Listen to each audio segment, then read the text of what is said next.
આ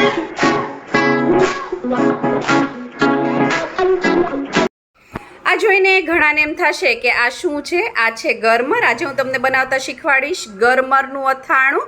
આ વિસરાઈ ગયેલું અથાણું કહી શકાય. પહેલાંના જમાનામાં લોકો છે આ ગરમરનું અથાણું બનાવતા અને આ ખૂબ જ હેલ્ધી હોય છે.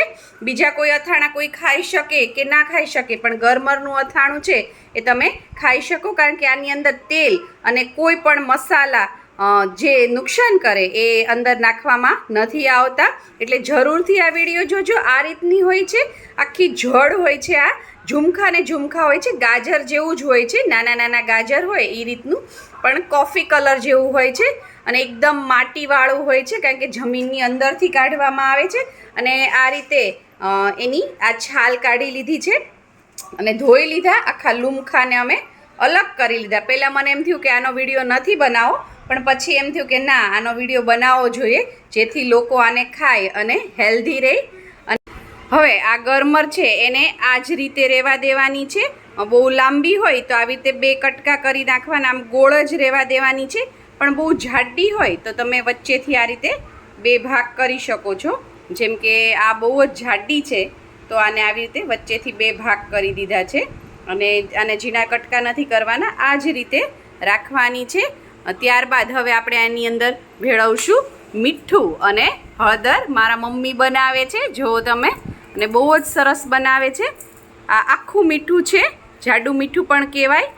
અને આ ના હોય તો તમે આપણે રેગ્યુલર સોલ્ટ જે વાપરતા હો એ પણ લઈ શકો છો. 2 ચમચી જેટલું મીઠું નાખ્યું છે. 1 કિલો ગરમર છે આ. અને ત્યારબાદ એની અંદર આપણે 1 ચમચી હળદર નાખવાની છે, આ રીતે. અને હવે મિક્સ કરી દઈશું બધું જ સરસ છે. 12 માસ સારું રહે છે. આપણી ગરમર છે એ સરસ સુધારાઈ ગઈ છે. હવે એને એક મોટી તપેલીમાં લઈ લેવાની છે. ત્યારબાદ એની અંદર કેરીનું ખાટું પાણી છે એ નાખવાનું છે.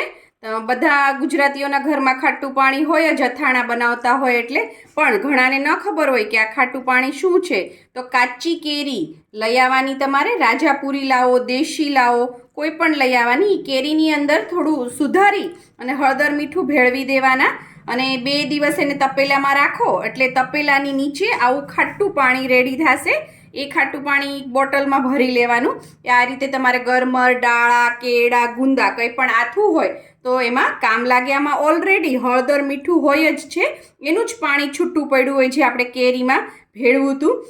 તમારે આની અંદર જરૂર પડે તો હળદર અથવા મીઠું છે એ એડ કરવાનું, પણ હંમેશા ચાખીને ત્યારબાદ જ એડ કરવાનું, કારણ કે આપણે હળદર મીઠું ઓલરેડી કેરીમાં નાખ્યું હોય એનું જ આ પાણી થયું હોય.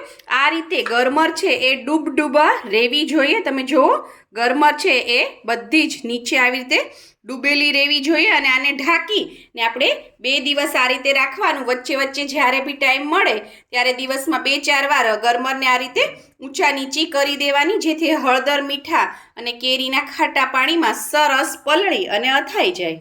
2 દિવસ આપણે આ ગરમરને સરસ અથાવા દીધી હતી હળદર, મીઠા અને ખાટા પાણીની અંદર. હવે આપણે એને એક કાચની બરણીમાં ભરી લેવાની છે. આ રીતે આની અંદરથી ગરમર કાઢી અને હવે આ જે ખાટું પાણી છે એને પણ આપણે એની અંદર નાખી દેવાની છે.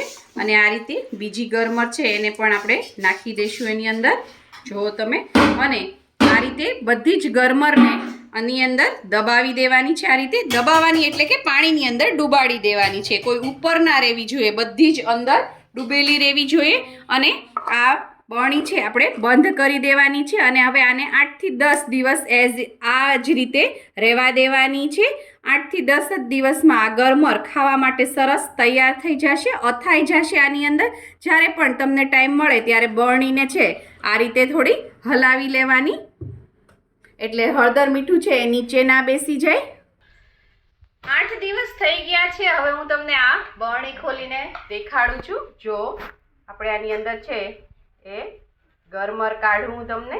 જો કેવી સરસ ગરમર ઉપર એકદમ પીળો કલર ચડી ગયો છે. આવી રીતે પીળા કેસરી જેવી ગરમર રેડી થઈ જશે. અને તો તૈયાર છે આપણું ગરમરનું અથાણું આને 12 મહિના સુધી તમે ખાઈ શકો છો. આ બાણીને બહાર પણ રાખી શકો છો અને ફ્રીઝમાં પણ રાખી શકો છો અને કંઈ પણ નથી થતું.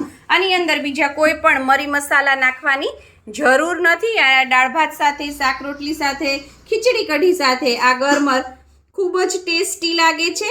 સ્વાદમાં પણ બેસ્ટ અને હેલ્થ માટે પણ બેસ્ટ. જો તમને મારી આ ગરમર બનાવવાની રીત પસંદ આવી હોય તો લાઈક, શેર, કોમેન્ટ કરો પ્લીઝ. મારી ચેનલને સબસ્ક્રાઈબ કરો અને હા, બેલ આઇકન દબાવવાનું ના ભૂલશો, જેથી આવી જ સરસ મજાની વાનગીઓ તમારા સુધી પહોંચતી રહે. Thank you. આવજો.